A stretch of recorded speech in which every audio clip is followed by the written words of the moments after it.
கழகம் திமுக கழகம் 45 விழுக்காடு வாக்குக்கு மேலே ஸ்டாலின் எடுப்பார். 1-1 தான் ஸ்டாலினை தோற்கடிக்க முடியும்.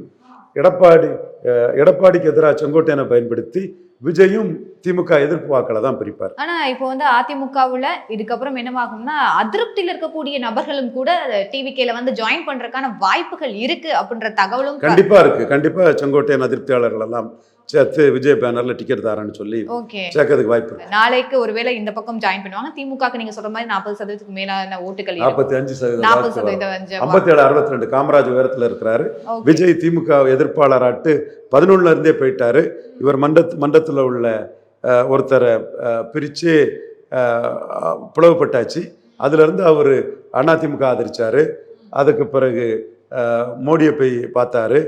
அதுக்கு பிறகு ஈழத்தமிழர் பிரச்சனையில ராகுல் காந்தி கிட்ட ராய்சபா நின்னாரு. ஒரு பெரிய பச்சோந்தியாட்டு சம்பத் சிவாஜி மாதிரி ஒரு பெரிய ரவுண்டு வந்துட்டாரு. ஆதவர்ஜனா பாவம் அட்டுத்தனமா கருப்பு சோப்பு சைக்கிள்ல வந்தாரு, உளறிட்டு இருக்காரு.